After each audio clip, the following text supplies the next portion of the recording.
Our hero starts his story the way most anime heroes end theirs. Dead. Or close enough. The floor around him is littered with bodies, corpses from what used to be his entire raiding party, because nothing says great career choice like being the only person left breathing after a massacre. Seo Joo-heon is staring down a serpent the size of a subway car, scales gleaming under the dungeon's dim light, and his sword is about as useful against it as a butter knife against a tank. Somewhere, a game designer is laughing at this matchup. He runs. The snake does not respect personal space, and it does not respect his desire to live either.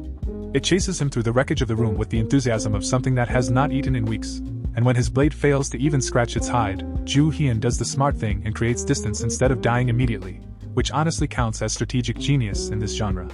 He scrambles up a wall for leverage, starts charging one big attack, the kind every anime protagonist apparently learns from the same secret manual, and the serpent, showing surprisingly good tactical awareness for a giant reptile, notices the shift in his stance, and just shoves him instead of biting him. His organs are not thrilled about this decision. Something inside him gives way with a feeling he will later describe, generously, as wrong. He finally lands the charged strike anyway, sword glowing white-hot in his hands, screaming at the snake to just calm down already, which is not typically an effective negotiation tactic with an apex predator that outweighs him by several tons. For a moment it almost works. Power radiates off him in every direction, enough to make the walls shake. Then the sword shatters, because of course it does, and Joo-heon's plan officially runs out. The beast bites down on his leg first, then his lower half, then smashes him into a wall like he personally owes it money. This part is not funny. Joo-heon is dying, in pieces, and in his final seconds he does not think about his family or his regrets, or the life he wished he'd lived. He thinks about one man. Kwon. A flashback flickers in, Chairman Kwon standing over him, calm and unbothered in the way only people who are not the ones bleeding can be, telling him the mission has to succeed no matter the cost. In return, Kwon promises he'll be rewarded properly. Spoiler, that reward apparently involved being eaten alive in a hole, because currently that is exactly what's happening. Back in the present, half devoured and somehow still conscious, Joo-heon laughs weakly through the pain and insists his life cannot possibly end like this, not after everything he sacrificed for a man who clearly never planned on paying up. The universe and the serpent both disagree. It moves in for the final bite. Then time stops completely. A voice cuts through the silence, annoyed, telling him he's being way too loud, which is a bold complaint to make to a man currently missing half his body. Joo-heon, oddly unbothered by talking relics because apparently this is not his first one, demands the voice do something useful and get rid of the snake. The voice laughs directly in his face and asks if he genuinely believes he could survive even without it. He looks down at himself for the first time and realizes she's right. He's been split nearly in two. The voice points out, almost gently, that he's lucky to even still be feeling pain right now, because that means he's technically still alive, for now, which is not exactly the comfort he was hoping for. She tells him plainly this will be his end. A wretched, forgettable one. An exceptional talent born into the wrong era, doomed to suffer and die without ever getting the chance to become what he could have been. Joo-heon does not take that well. Coughing blood, shaking, he screams that she knows nothing about him, that he never chose this life, that every miserable decision was because of Kwon and the leash the man kept him on. He swears that no matter what it costs him, he will have his revenge, and the sheer force of that scream echoes through the entire ruined chamber, bouncing off walls still slick with everyone who did not make it this far. The voice, apparently a sucker for spite and stubbornness, decides it would be a genuine waste to let someone this talented die in a hole like this. Light floods the room, and a crow descends from nowhere, the voice speaking through it, declaring she'll give him one chance. Go claim the throne of the true king, she tells him, whatever that means, because apparently mysterious cosmic entities never feel the need to explain themselves properly. A blinding light erupts from the bird and wraps around him, and healing him turns out to be its own kind of agony, because relics apparently skip the class on gentle bedside manner. When it's over, Joo-heon has no idea what true king is supposed to mean, and he's too busy trying to figure out if that voice was hero grade or something closer to god grade, doing quiet mental math on a threat he cannot see. Then he remembers his legs. They've grown back. He is, against every possible expectation, still alive. He wakes up surrounded by people staring at him like he just performed street magic, mostly because he's suddenly sitting in a police station and nobody around him watched him get devoured by a snake 5 minutes ago. Turns out that entire sequence was a flash forward, and reality has other plans for him now. The cop interrogating him gets cut off by the sound of fireworks outside. It's the first day of a new year. 2025. Joo-heon, our freshly resurrected disaster of a man, does the math and realizes that year happened 15 years before the day he died. He didn't just survive some cosmic fluke.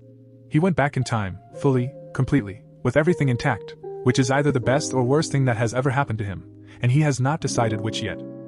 This is where our unemployed protagonist stops panicking and starts scheming, Because if the relics that are about to reshape the entire planet haven't surfaced yet, and he happens to be the only human alive who knows exactly when and how that's going to happen, that's not a tragedy. That's a business opportunity with 15 years of head start built in, and Joo-heon is not the type of man to waste a head start. Reality check number 1 arrives almost immediately. The furious woman standing next to him accuses him of attacking her son, a kid currently sprawled dramatically on the floor like he rehearsed the fall in a mirror beforehand. Joo-heon recognizes this exact moment instantly, because he lived through it once already, complete with the part where he ended up on his knees 15 years ago, begging to afford a settlement he could never actually pay. That version of himself, broke and powerless and apologizing to a teenager who started the fight, can stay dead. When the woman lunges to slap him, his freshly timed displaced reflexes catch her wrist without effort, smooth and instant, like his body remembered even if his brain was still catching up. The room goes dead silent. He didn't just keep his memories crossing back through time. He kept every combat skill built over 15 brutal years. And that combination sitting inside the body of his younger self is a genuinely terrifying thing for anyone standing between him and a door. He tells the woman to give it a rest, points out flatly that her son threw the first punch, and mentions that the settlement she's demanding is absurd. The kid, apparently not one to learn lessons quickly, lunges at him again. Joo-heon flips him over and pins him with the kind of ease that suggests this is not remotely the hardest thing he's done today, or possibly ever. His body feels strange, lighter than expected, and he wonders briefly if that's because whatever sickness usually comes bundled with relic use hasn't caught up to him yet. He is, as far as he can tell, 15 years of combat experience wearing a body that has not aged a day, and once that fact settles in, he cannot help smiling. While he's briefly tossed into a holding cell to cool off, we get the full lore dump, so pay attention, because this is the part that explains literally everything else. In 2025, sudden earthquakes tore open ancient tombs scattered across the entire globe, and buried inside were relics pulled straight out of legends, folklore, and popular fiction, each one granting its bearer some kind of strange power. Humanity's response to magic items appearing worldwide was, predictably, to hoard and fight over them. Joo-heon found the archaeologist's relic early, gaining deep knowledge of tombs and artifacts, and briefly believed his life was turning around. It wasn't.